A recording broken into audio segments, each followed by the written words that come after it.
Oferecimento Sebrae, especialista em pequenos negócios. Quem é empreendedor sabe, para fortalecer os negócios, o cuidado com as pessoas continua.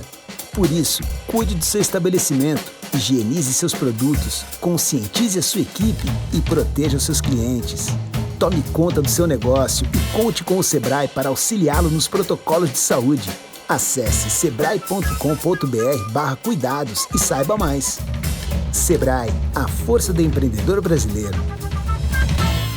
Quer melhorar sua empresa ou tirar aquela ideia de negócio do papel? Conheça o Hub Sebrae e acesse nossos serviços de forma prática na palma da mão.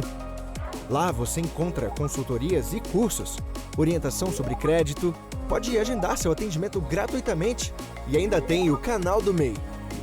Hub Sebrae. Do que mais você precisa?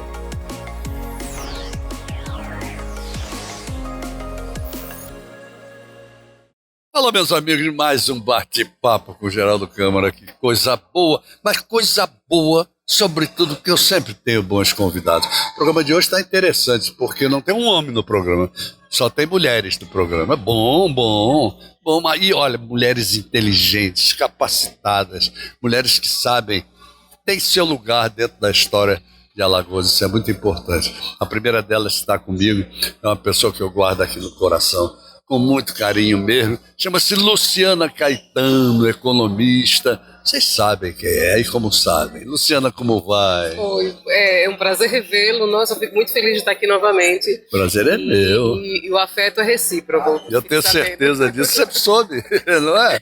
O afeto é recíproco. E tem mais, hein? A gente aqui não convida, não, convoca. Não é não? E a gente obedece. E obedece, o que é muito bom. Vem com enorme prazer. Não é?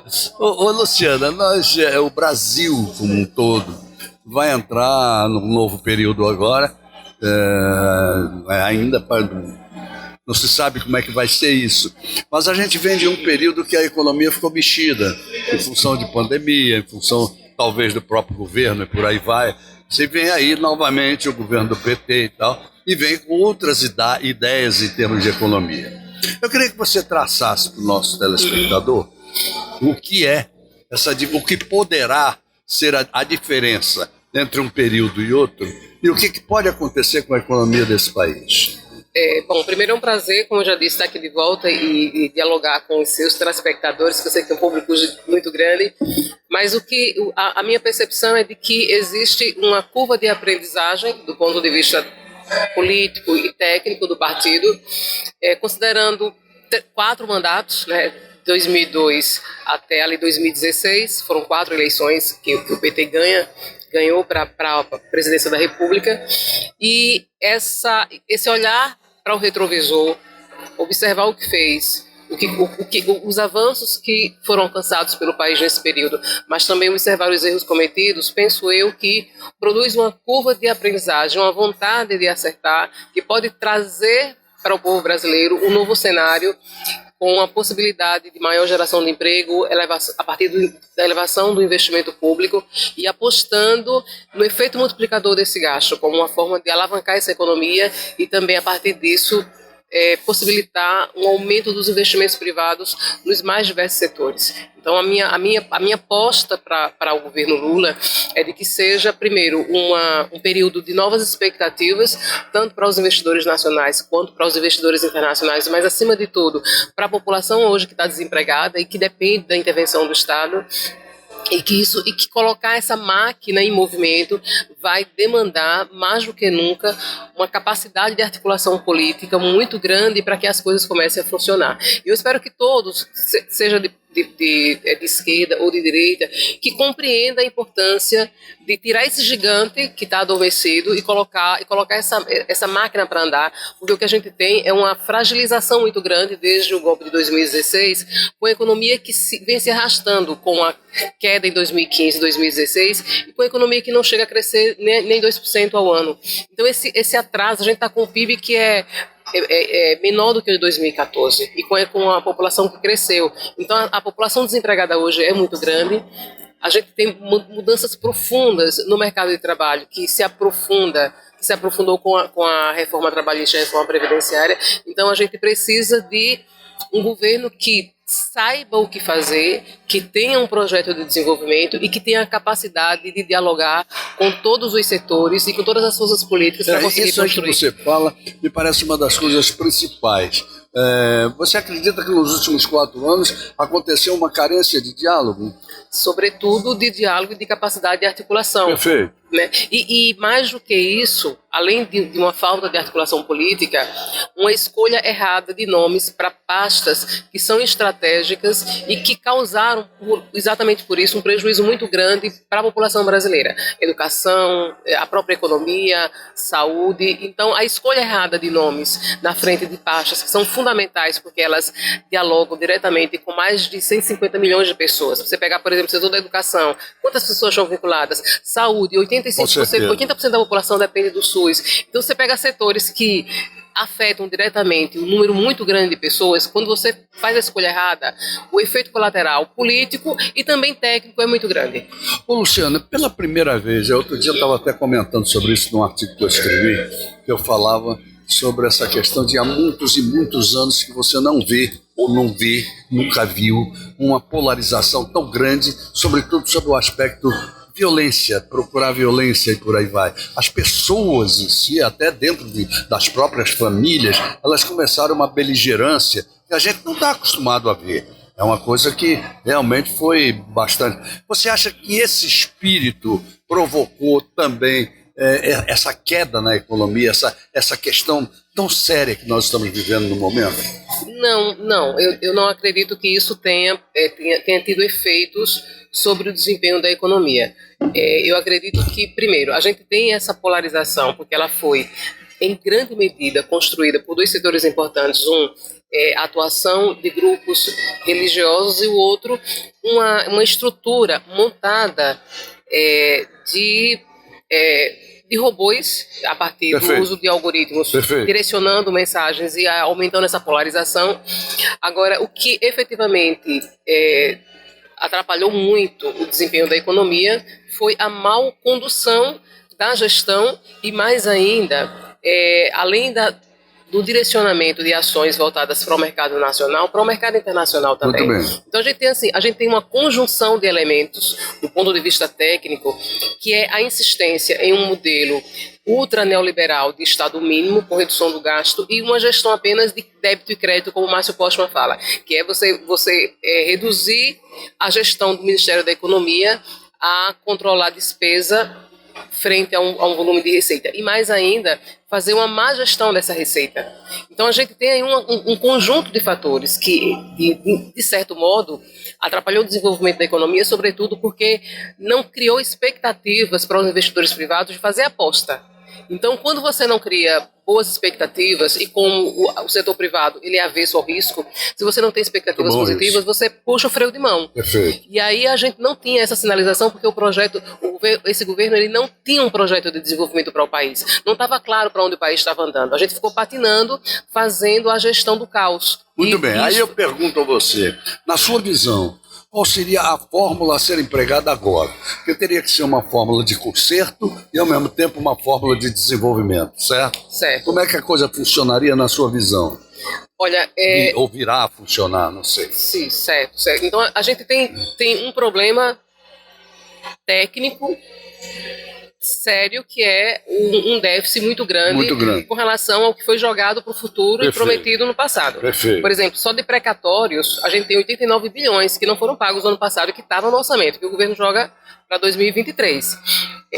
Além disso, você tem uma promessa de manutenção de uma transferência de renda via programa social, que era de 400, e você aumenta 50%, que também vai estourar no orçamento, em mais de 30 bilhões de reais. Então, assim, a somatória de despesas descobertas que foram prometidas, mas não estavam no orçamento, mas que criam a obrigação do Estado em agora honrar esse compromisso, por si só já força o governo a elevar o grau de endividamento.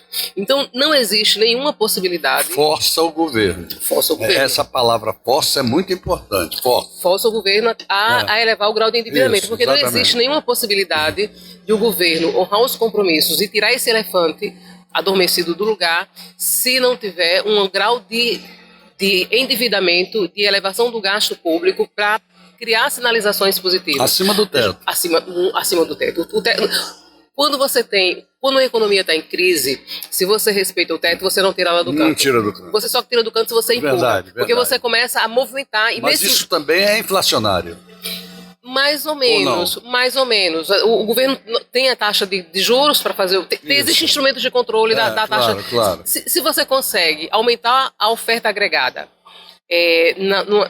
na medida certa, e aí o governo pode fazer isso incentivando, criando linhas de crédito para os mais diversos setores, mas principalmente para o setor de alimentação, que para mim é o mais importante, considerando que quando os preços aumentam de serviços essenciais e produtos essenciais como a alimentação, isso atrapalha a vida, principalmente das camadas de baixa renda.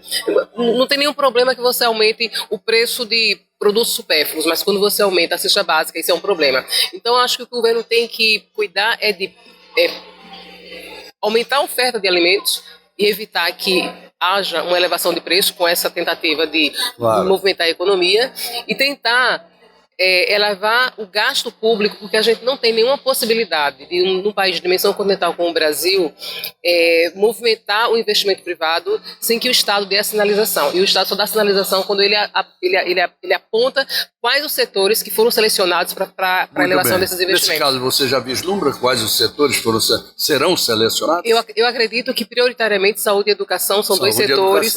O Lula deu uma entrevista recentemente, estava numa palestra, e ele já coloca a possibilidade de fazer uma parceria na saúde com a rede privada, como ele fez com a educação no passado, que se você tem um déficit, se a gente não consegue atender toda a demanda no setor público, a gente faz uma parceria com o privado e paga o serviço. Claro. Então, isso é uma forma de você movimentar já o setor privado. Sem dúvida. E aumentar o atendimento no setor público. Então, isso vai demandar também maior investimento no Sistema Único de Saúde. Ô, Luciana, o Brasil, eu acho que ainda é um país que tem tido a necessidade de ser profundamente assistencialista. Ele foi assistencialista dos primeiros governos do Lula, mas um assistencialismo medido, pesado. Agora a coisa parece que tomou um vulto, onde ficam se fazendo apostas no sentido de quem paga mais, se é Auxílio Brasil, se volta a ser isso ou volta a ser aquilo. Tipo, não, mas não pode, tem que ser mais, tem que botar mais e mais. E isso me parece que desautoriza a vontade de emprego, a vontade de aumentar a produção desse país. Me conte. Tá, eu queria complementar primeiro a tua pergunta anterior. Você falou assim, quais são os setores que o governo apostaria prioritariamente? Prioritariamente, eu acredito que saúde e educação, até porque assim, as universidades hoje elas estão com orçamento de 2011. O orçamento se você entrar no site da Andifes, a média geral de 2009 e a UFAO de 2011. Então a gente está com metade do orçamento que trabalhava. Então eu hoje tenho que imprimir minhas provas para os meus alunos fazerem prova. Com certeza. O nosso querido reitor José Aldo Tonholo está com a mão na cabeça. Não tem dinheiro. Então a situação está quebrada. A situação está crítica. A gente não tem papel toalha no banheiro, só para você ter ideia. Exatamente. Então há uma urgência de recomposição do orçamento das universidades, sobretudo porque sem investimento em ciência e tecnologia, na pesquisa, não tem para onde você ir. Porque a gente perdeu competitividade nas cadeias globais de valor. Se a gente comparar, por exemplo, Brasil com China na década de 80, a gente tinha um PIB maior do que a China. Isso. Hoje a China tem um PIB 4 vezes maior do que o nosso. Então isso demonstra, de um certo modo, a nossa incapacidade de gerenciamento no que diz respeito ao direcionamento dos investimentos em setores estratégicos, complexos, com alto conteúdo tecnológico. Muito bem. E um dos setores, inclusive, que demandam um investimento muito alto é a indústria da saúde, o complexo industrial. É verdade. Da saúde. Então, esse é um outro setor que também deve ter uma atenção maior do Estado. Uma outra coisa que já se fala hoje dentro do partido, entre os economistas, inclusive Márcio também, que é hoje o presidente do Instituto Lula, é de uma modernização do setor público, de modo a você melhorar a qualidade do atendimento. Não faz sentido você fazer uma pessoa e ficar esperando na fila do SUS ou em outros setores. Então, hoje há uma discussão já dentro de modernização do setor público, numa perspectiva de melhorar a qualidade do atendimento. Isso vai demandar capacitação profissional, vai demandar novos equipamentos, vai demandar uma série de investimentos numa perspectiva de melhorar essa qualidade de atendimento. E outra coisa, você se tratando de SUS, que a gente sabe que talvez seja o melhor plano de saúde do mundo, né? Mas se ele é mal administrado, não funciona. Exatamente. Cai na desmoralização. Exatamente. Se a gente pensar na quantidade de pessoas que são atendidas e que não conseguem, às vezes, um tratamento. Então, a gente tem aí um movimento que precisa ser feito muito grande para fazer esse gigante andar e para atender, além das demandas diretas de saúde, educação, cultura, mas também fazer com que as pessoas tenham emprego. E aí, tocando no ponto para você, que é a questão do Estado assistencialista. O Brasil tem ainda hoje um nível de desigualdade social muito grande. Muito grande. Para além da desigualdade social, porque assim, uma coisa é a desigualdade social na Inglaterra, na Suíça. Outra coisa é a desigualdade social no país como o Brasil, em que, no caso do estado de Alagoas, 37% da população está abaixo da linha de pobreza.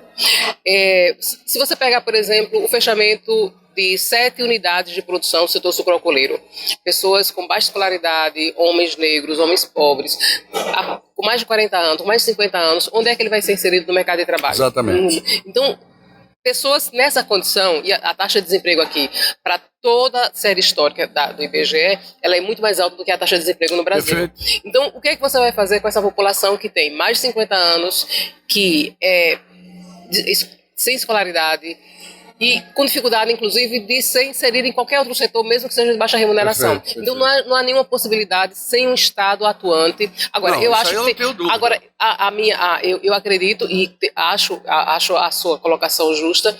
Acho que tem que ter um projeto de transição para inserção no sistema de produção.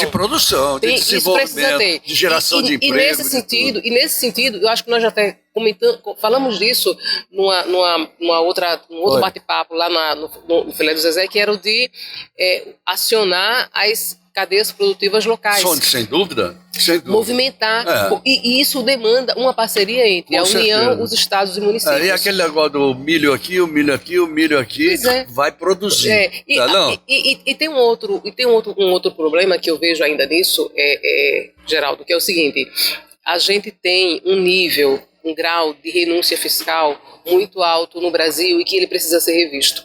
Porque a demanda de investimentos do setor público em determinadas áreas depende de uma revisão do nosso sistema tributário. E aí, enquanto a gente não conseguir fazer isso, se promete. E enquanto a gente não fizer esse enfrentamento, a gente não vai conseguir avançar muito. Luciana, eu tenho vontade de ficar conversando com ela, conversando, mas não é? A gente, tempo é tempo. Tempo é tempo. Luciana, muito obrigado por você ter vindo. Que isso, eu que agradeço. Que volte muito. Eu agradeço por esse espaço e, assim, eu quero acalmar a população alagoana, a população brasileira, de que a gente está no caminho certo, de que a gente fez a melhor escolha para esse país e de que a gente vai conseguir fazer uma transição para um período melhor, de mais prosperidade, de mais emprego e de melhor renda. É o que a gente espera. Muito obrigado. Gente, vamos até os nossos comerciais e sempre lembrando a você de quem? Isso, do Sebrae. Claro, olha aí, a gente está falando de produtividade, de emprego, de geração de trabalho, é o empreendedorismo, não é isso? Vamos em frente que atrás vem gente, voltamos já. Quem é empreendedor sabe, para fortalecer os negócios, o cuidado com as pessoas continua. Por isso, cuide do seu estabelecimento, higienize seus produtos, conscientize a sua equipe e proteja os seus clientes. Tome conta do seu negócio e conte com o Sebrae para auxiliá-lo nos protocolos de saúde. Acesse sebrae.com.br/cuidados e saiba mais. Sebrae, a força do empreendedor brasileiro. Quer melhorar sua empresa ou tirar aquela ideia de negócio do papel? Conheça o Hub Sebrae e acesse nossos serviços de forma prática na palma da mão. Lá você encontra consultorias e cursos, orientação sobre crédito, pode agendar seu atendimento gratuitamente e ainda tem o canal do MEI. Hub Sebrae. Do que mais você precisa?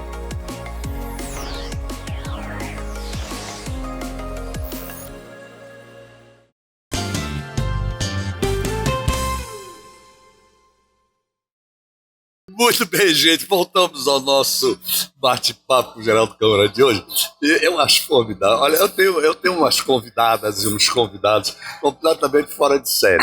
Essa que eu vou entrevistar agora é fora de série. Ela agora mesmo, antes de eu começar a voltar, ela estava perguntando se ela estava bem na imagem e mexendo no cabelo. Tinha que ser a maior cronista social que nós temos por aqui, uma das maiores, né? Porque, vou te contar, Alagoas parece que é berço de colunistas e de cronistas de primeira linha. Ô, meu Aninha Monteiro. como Adoro!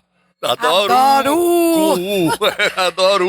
Pra quem não sabe, É. esse adoro eu só uso com meu querido Geraldo Câmara e não é de hoje. Ele não é de hoje, é verdade. Um bom dia, uma boa tarde e uma boa noite para todos os telespectadores desse maravilhoso programa.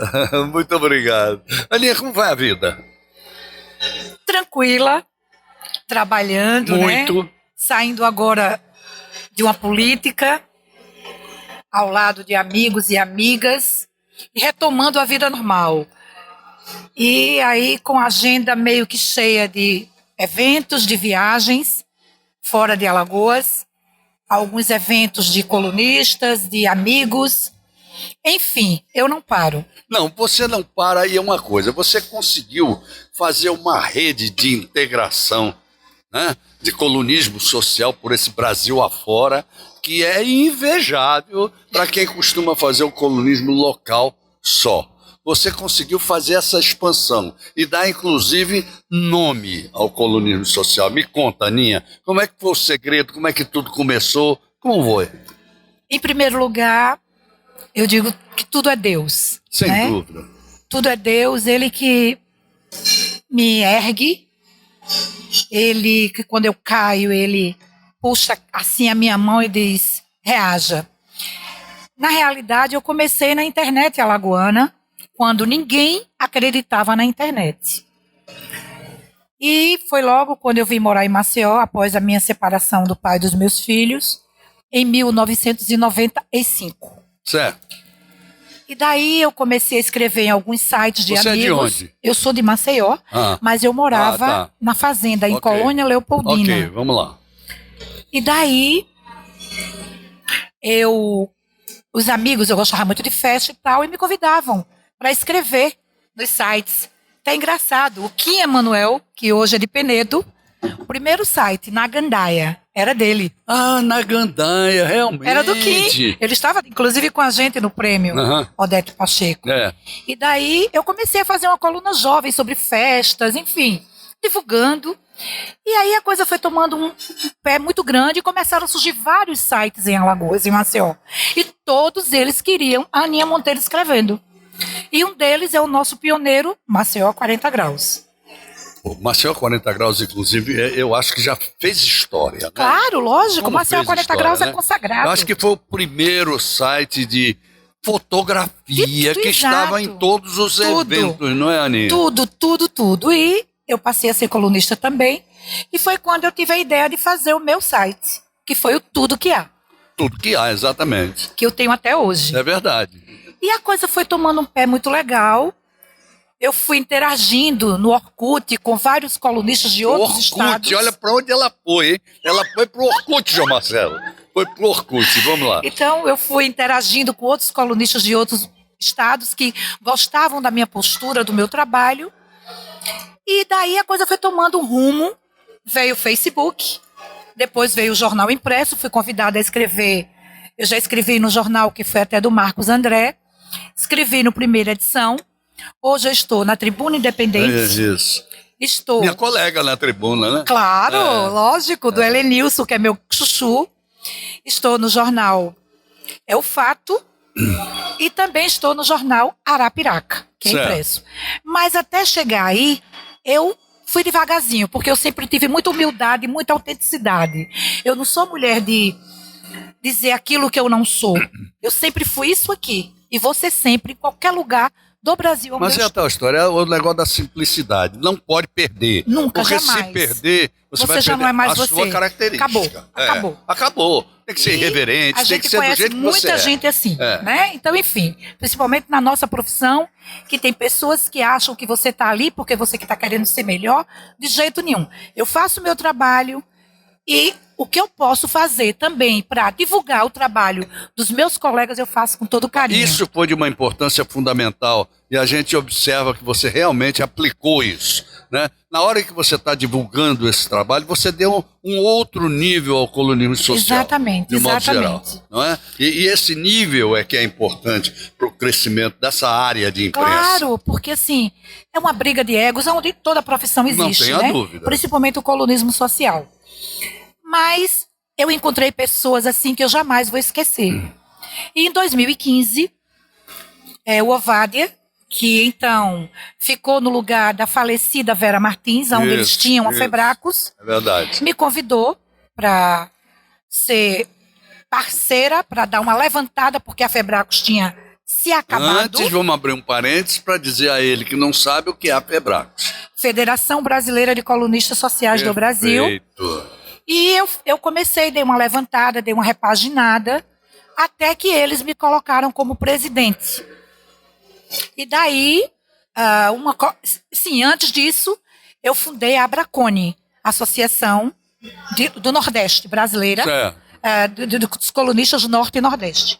Mas aí houveram alguns altos e baixos e eu passei para frente e outras pessoas assumiram ela com 2C. Tudo bem. Veio a Febracos e por meios de política, enfim, de uma coisa e de outra, a coisa não foi para frente. E nós fundamos agora, registrada em cartório, a Abracos. A Abracos, que é a Associação Que Brasileira. foi realmente a primeira. Associação Brasileira de Comunicadores e Colunistas Sociais Muito do bem, Brasil. muito bem. Só que antes ela não tinha 2C, como a Febracos, que também não eram 2C. E o Fernando Fischer hoje é o nosso presidente. Eu sou a presidente de honra. Certo. Mas ele brinca que eu também sou presidente. Eu disse, não. Eu quero estar do seu lado, eu quero ajudar, eu tenho muita coisa. Enfim. E Agora, nós unimos. me conta como é que funciona a coisa em termos de integração nacional. É uma maravilha. Nós somos muito unidos. Graças a Deus, aquelas pessoas que tentam afastar, aquelas pessoas que tentam levar uma conversa diferente para aquela outra e sair passando, já não estão mais com a gente. Porque do nosso lado só o bem. Só são colunistas de peso. Eu tenho aquele irmão, aquele padrinho que chama-se Amaury Júnior, que é o meu mestre. É verdade. Ele é aquela pessoa que me aconselha, que me diz o que eu devo fazer, o que eu não devo fazer, o que eu devo engolir, o que eu não devo engolir. Temos Luiz Marrocha. Vocês criaram, inclusive, um afeto, uma amizade muito grande. Né? Grande muito demais. boa, Ele é um verdade. irmão que a vida me deu. Temos o Luiz Marrocha, que é de Itubiara, que vai ter agora uma grande festa, é no Principado, em Goiás, que também é um grande mestre do colunismo. Temos o Pergentino Holanda, no Maranhão. Pergentino Holanda. Meu querido Pergentino. Agora Dê um mesmo. abraço dele, faz muito tempo que eu não o vejo. Eu fui para uma festa linda dele de 50 anos de colunismo.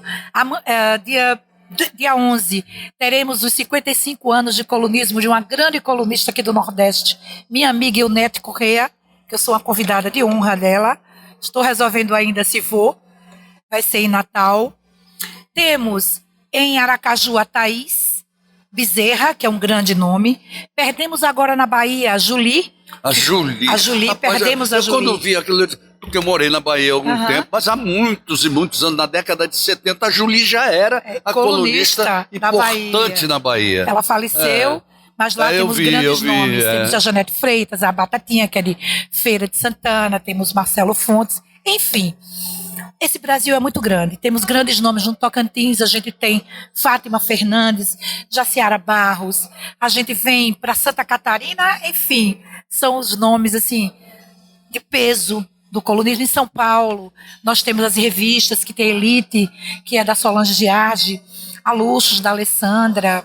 Temos a Marilda Serrano, temos a Ana Dens. Enfim, temos um mundo de colunistas, como aqui em Alagoas. Me diga uma coisa, com todo esse conhecimento, com toda essa volta que você faz pelo Brasil, você nunca pensou em fazer, por exemplo, ou um jornal de colunismo nacional, com a participação de todos esses colunistas que você conhece, ou um programa de televisão em que houvesse a integração da sociedade de todos os estados, etc.? Isso é uma boa pergunta. Não é? Já está no projeto do meu presidente da Abracos. A gente tem projetos enormes, já que tudo é registrado, tudo é oficializado. Perfeito. Porque nada só na boca adianta. Funciona, não. Não funciona. Não adianta. Você dizer, eu sou isso, E daí? sem ter a documentação. Claro. Então, é melhor você cair fora. Com certeza. E em relação a programas, eu já recebi vários convites para televisões, até inclusive aqui do estado, para ter programa aqui. Já recebi convite em São Paulo, mas eu sou aquela pessoa que eu não posso ter um programa de televisão, porque eu sou muito inconstante, eu estou aqui, eu estou ali, aí vamos que eu não gravo, enfim. Mas as coisas vão... Mas eu não falo especificamente em um programa de televisão. Acho que você teria que ter uma comunicação nacional, usando esse pessoal todo que você conhece. Uma integração. Vamos ter. O presidente Fernando Fischer, que está nos escutando, ele sabe disso, inclusive é isso que ele quer. Em cada região a gente vai ter um diretor, perfeito, onde ele vai ter os convidados, não só colunistas, mas como digital influencers, blogueiros, para nos ajudar, para a gente fazer uma corrente grande nesse Brasil, que é muito grande, e a gente tem muita gente boa. Muita gente boa. Aninha, eu sou do tempo que os 2 colunistas sociais mais importantes do Brasil, sou carioca, eram o Ibrahim Suede e Jacinto de Tormes, né? Eram os 2 mais importantes, e que faziam um colunismo social mesmo. À medida em que os anos foram passando, o colunismo social ele foi mudando, ele foi deixando de ser apenas social para ser um colunismo de variedades, evidente, com um cunho de seriedade bastante grande. Sem dúvida. Qual é a análise que você faz disso hoje? Hoje, o colunista social, ele também é um colunista político. Claro. Porque a minha coluna social, eu tenho os políticos, aí algumas pessoas me indagam. Você agora virou colunista política? Poxa, que é isso? Não. Eu coloco um jogador de futebol, você agora virou...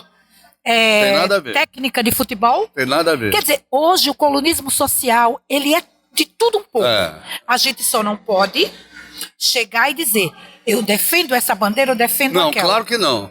Mas se eu coloco um presidente da República eleito, se eu coloco um governador eleito em minha coluna, isso é o social político. Mas sem dúvida, e daí? Não tem nada uma coisa a ver político, com outra. economia. É, lógico. Claro, tudo envolve. Tudo envolve. Porque hoje, o brasileiro, ele vive em torno de política, de economia, de esporte, porque senão você não tem assunto. Não, mas não tenha dúvida, não é só questão de assunto, Então, é questão de inteligência, de fazer com que a sociedade... A minha coluna hoje, ela tem de tudo um pouco, como de vários colegas, e eu estou dando esse exemplo.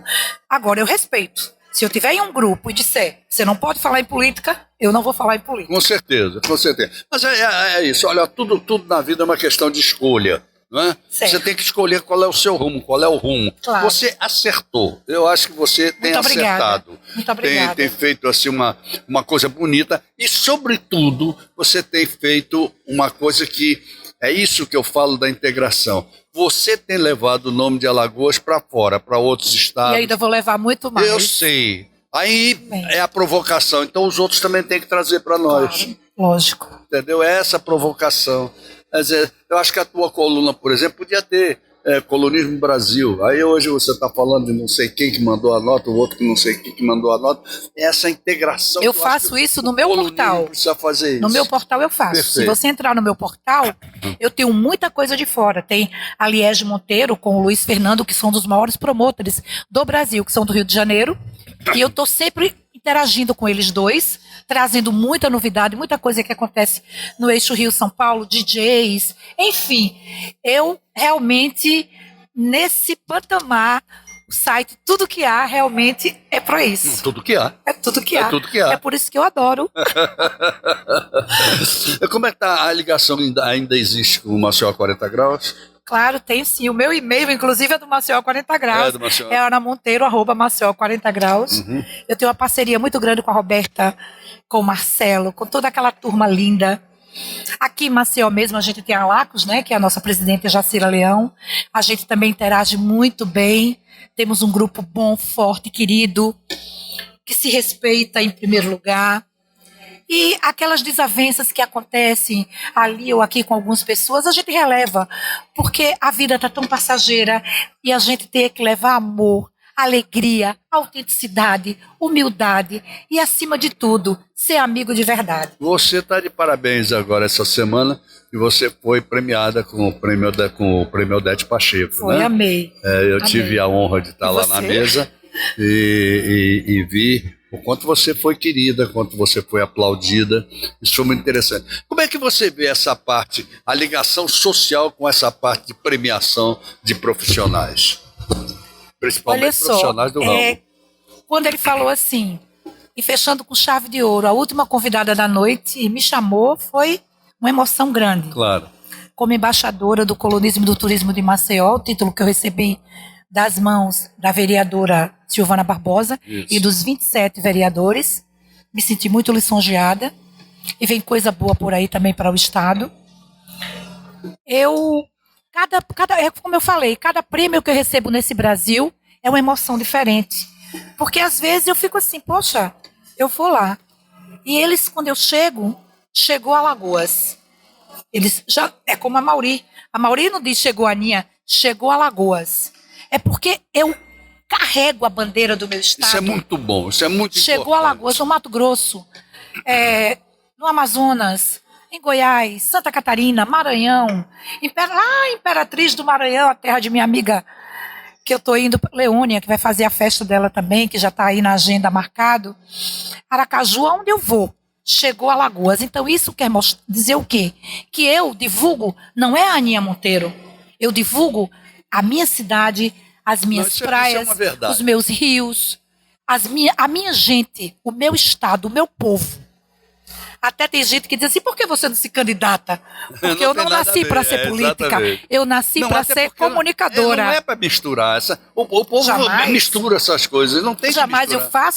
Eu não faço política minha. Eu faço a política para os meus assessorados. Da boa eu vizinhança. Divulgo meu Maragogi. Ai, meu Deus do céu, eu amo divulgar Maragogi.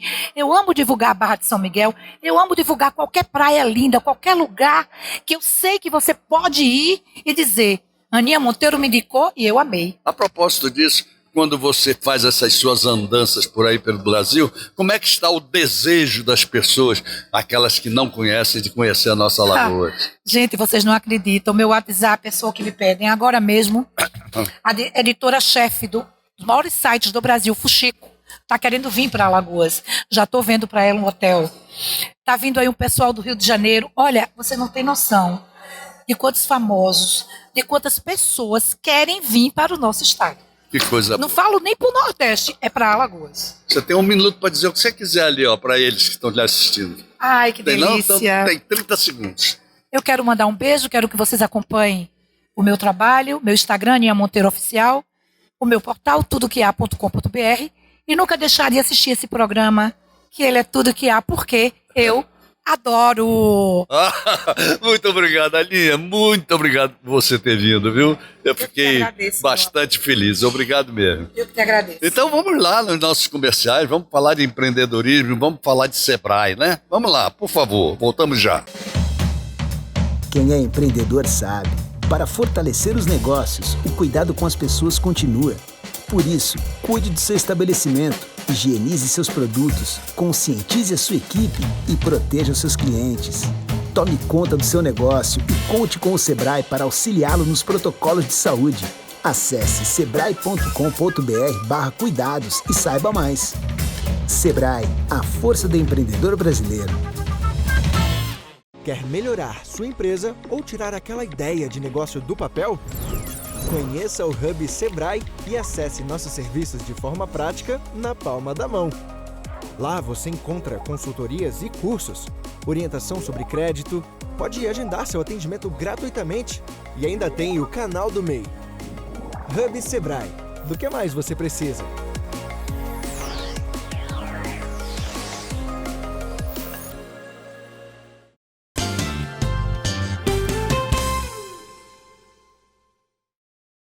Muito bem, gente, voltamos ao nosso bate-papo. Eu disse a vocês no princípio do programa que hoje era um programa só com mulheres.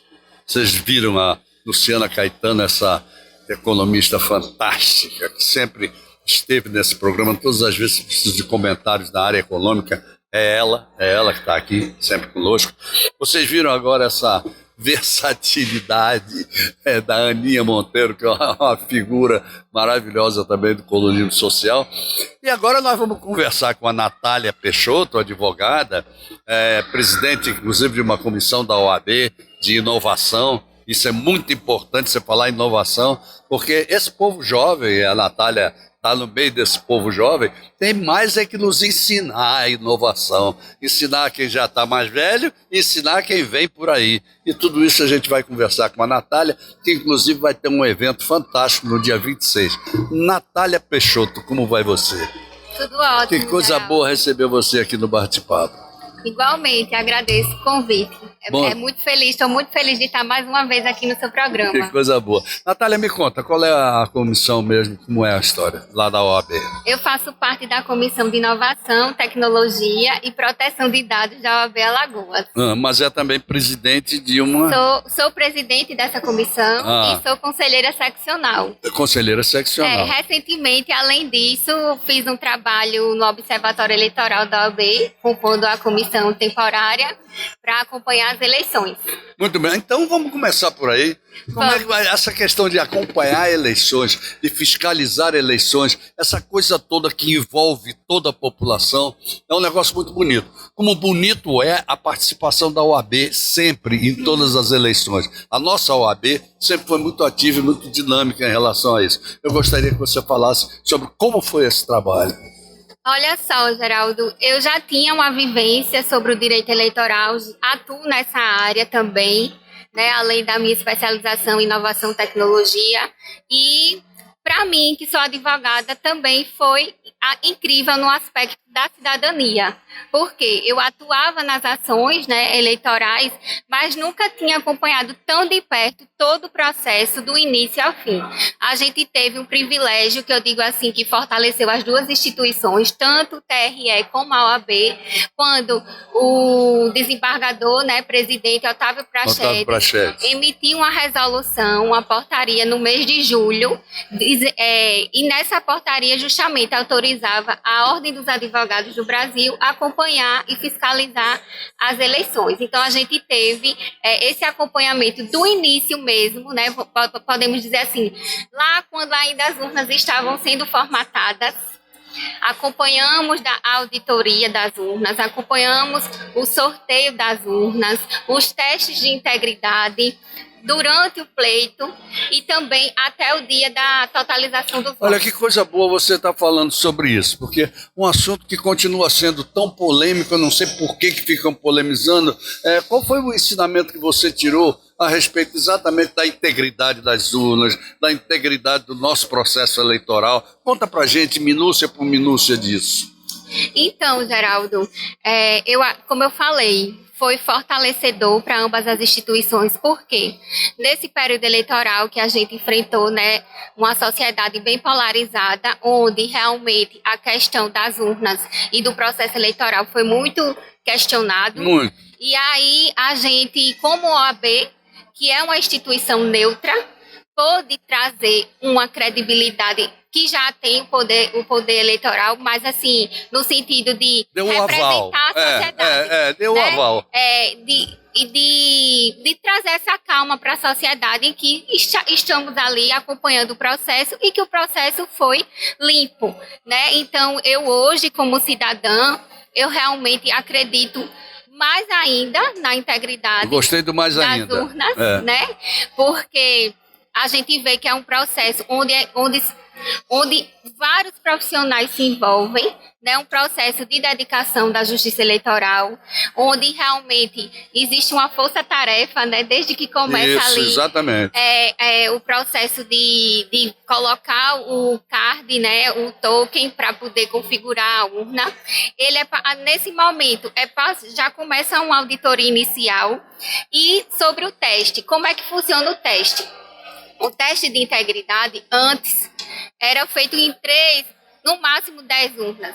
Esse ano, a gente conseguiu levar 30 urnas para a OAB para fazer esse Para teste. a OAB. Então, os testes de integridade, eles foram feitos dentro da OAB, com transmissão pelo YouTube. Muito bom. Qualquer cidadão podia acompanhar esse teste de integridade. Agora, me conta como é o processo do teste de integridade. É assim que funciona. O próprio TRE vai em algumas escolas, universidades, partidos políticos, pegam aquelas cédulas de papel, Sim. certo? Pedem para que algumas pessoas voluntariamente marquem aquelas cédulas, essas cédulas são recolhidas, vão para o TRE, lá no TRE há um sorteio das urnas, então assim, urna que vai ficar no interior, urna que vai ficar na capital, urna que é sorteado, você não sabe qual é a urna que vai cair. E aí a gente acompanha esse sorteio também. Essas urnas sorteadas, elas são lacradas e levadas para o local que vai ser feito o teste. Nesse caso, foi levado para a OAB. Para a OAB. Lá é montado uma estrutura assim como a gente está vendo. É um Big Brother. É uma câmera aqui, um microfone, 4 funcionários. E aí, como é que se faz o teste? Um lê o voto em voz alta, para ficar gravado que não vai ter mudança de número. Outro digita o teste, o voto na urna e se confere se saiu igual naquela urna sorteada. Igual o que foi falado e o que foi apertado. Se vai aparecer ali a foto do candidato igual. E aí essas urnas, elas foram sorteadas entre tantas que já iam para o local de votação. Então, isso mostra que se durante esses testes foram feitos e repetidos, filmados, não teve, né, já que foi sorteado, nenhuma fraude e você conseguiu obter os resultados 100%, provavelmente aquelas urnas que ali estão no local de votação também estão íntegras e aptas, né, sem dúvida alguma, com lisura para poder o cidadão votar. Até porque a tal história, não foram escolhidas. Foram Exato. Sorteadas, não é? Exato. Isso, muito interessante, muito bom. Olha, tá vendo? Olha uma novidade aqui hoje, né, João? Ninguém contou até hoje como é feito o teste de integridade. Eu não vi ninguém contar, você está contando. Que coisa boa. E até eu não sabia, assim, eu realmente não acompanhei e hoje eu posso falar, gente, os advogados dos partidos políticos, eles podem participar de todos esse processo, todas essas fases, qualquer cidadão também que queira passar na OAB ou passar no TRE e acompanhar é livre, então não é uma coisa escondida, é uma coisa aberta para qualquer cidadão que queira saber, entender. Muito bom, muito bom. Vamos falar de inovação e tecnologia, como ela gosta, ela sorriu. Me conta, como é que começou isso com você, inovação e tecnologia, para você chegar a presidir a comissão da OAB.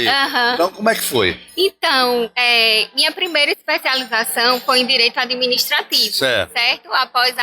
Após passar na OAB, então eu atuava em Direito Administrativo, atuei muito, tanto na Secretaria de Planejamento e Desenvolvimento Econômico do Estado, e depois passei para o Gabinete de Governança da Prefeitura de Maceió. Perfeito.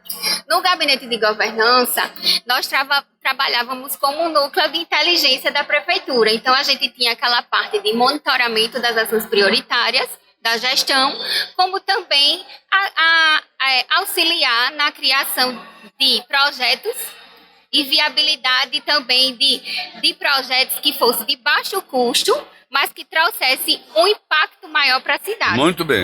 E aí, dentro dessa perspectiva, eu percebi que meu curso de Direito, que eu amo, mas é que eu precisava ampliar esses horizontes. Lógico. Então, eu busquei um curso.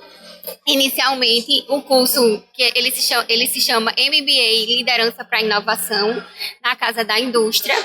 Nesse curso, eu fazia, envolvido com outros também profissionais, não era um curso restrito à área jurídica. Muito bem. E aí eu tive a oportunidade de fazer um módulo internacional na Alemanha. Então, tive a oportunidade de entender melhor sobre transferência de tecnologia, startups, inovação, visitar as indústrias, como era esse processo na Mercedes, na BASF.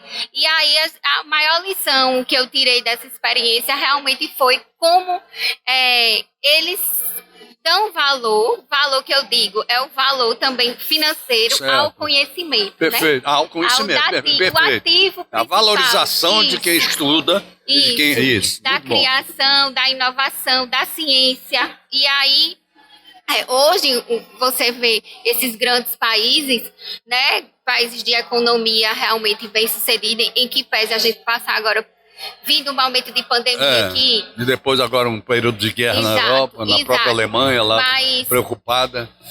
Levando em consideração a trajetória desses países, a gente vê que os países bem-sucedidos economicamente, eles sem dúvida investem em inovação, inteligência, na capacidade humana. Exato. Isso é de uma importância fundamental. E ciência. sem Exato. dúvida alguma. E aí eu voltei Aí realmente... só abrindo parêntese, e a gente vê o nosso Brasil com as nossas universidades sofrendo por corte de verbas. A nossa UFAL, eu estava conversando com o Tonholo, que é o reitor da UFAL, desesperado, não tem dinheiro, é uma coisa horrorosa, porque foi tudo cortado, inclusive de pesquisa e de ciência. Pelo amor de Deus, isso é para envergonhar um país. Exato. E aí eu vou chegar até no Tonholo na minha Pronto, trajetória, vamos lá. tá? Porque, então, quando eu voltei realmente muito motivada a me dedicar a essa área do conhecimento.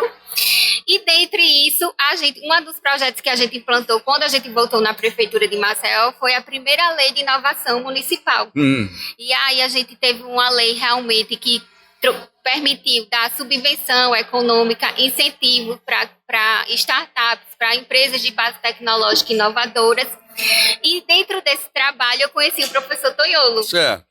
Professor Tonholo, né, que é um entusiasta da inovação. Com certeza. Né, o currículo brilhante que ele tem é realmente referência para nós.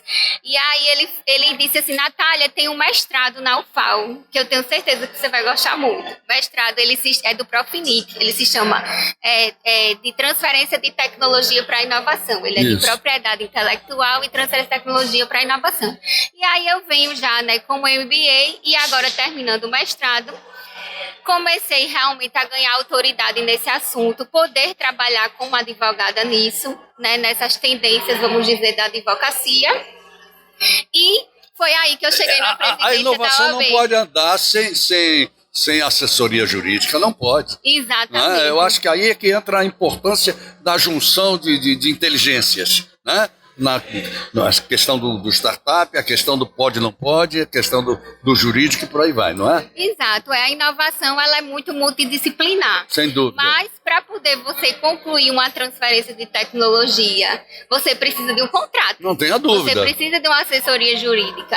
Então, assim, é muito importante ter essa assessoria jurídica nas negociações de investimento, de transferência de tecnologia, porém, hoje a gente tem um mercado muito restrito. Quando se fala da advocacia, a gente tem poucos advogados atuando nessas áreas que são as tendências, vamos dizer. Então, nosso trabalho como presidente de comissão é justamente disseminar essa cultura de inovação. Estimular o advogado. E mostrar, assim, que é possível atuar nessa área, possível ganhar dinheiro. O que é que eu tenho percebido, Geraldo? Na minha geração, eu falo assim, no aspecto Alagoas. Porque a gente vai para o Brasil. Claro.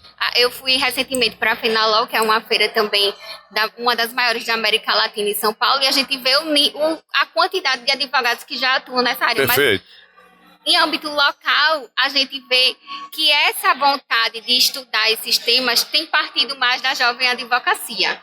A jovem advocacia já tem olhado para as áreas de tendências, vamos dizer assim, como inovação, transferência de tecnologia, propriedade intelectual, aplicação da Lei Geral de Proteção de Dados, Perfeito. Com mais vigor.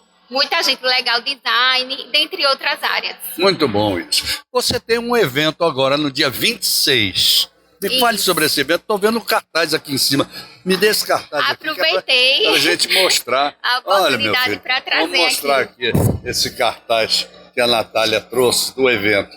Fale sobre o evento, Natália. Tá pegando, filho? Tá, né? Ótimo. Então, se você perceber aí, Geraldo, tem até um QR Code.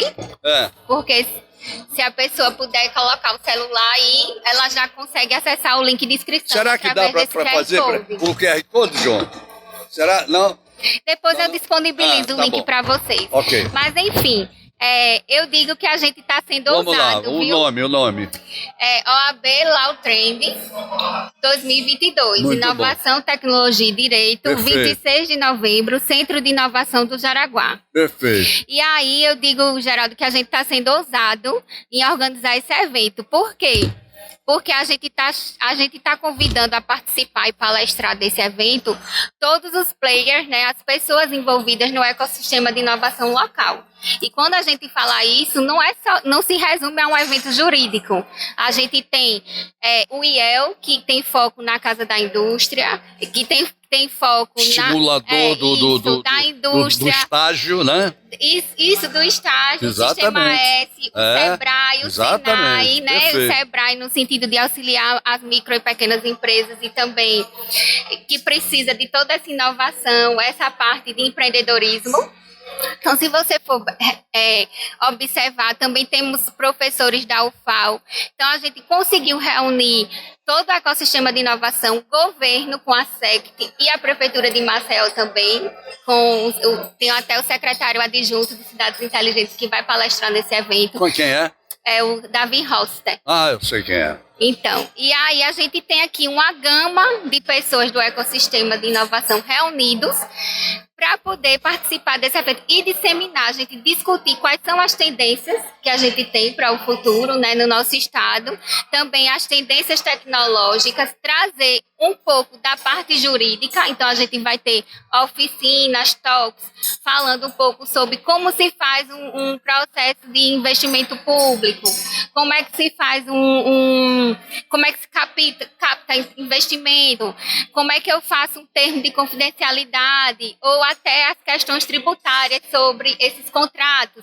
Então, a gente vai ter... Que são coisas completamente diferentes, Exato. Inovadoras. Então, Exato. é preciso que a assessoria seja muito boa, né? Então, assim, vamos de inovação, ciência, tendências, até realmente a parte jurídica nesse evento. Então, perceba que é um evento bem amplo, bem abrangente. Com certeza. A gente na área externa, além de proporcionar esse conteúdo técnico, a gente na área externa vai ter a questão da experiência, que é a exposição de estandes e com serviços. Eu ia lhe perguntar isso, se vai ter uma espécie de feira de inovação Vai. também.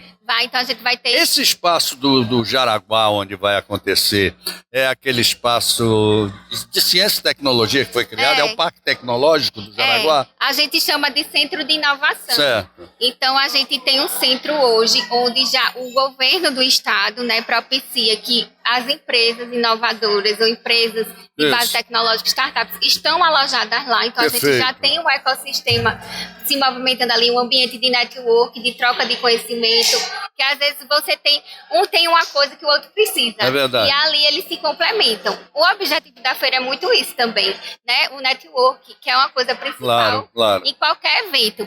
Então, hoje a gente vai ter uma experiência lá de metaverso, você experimentar como é estar no metaverso na feira.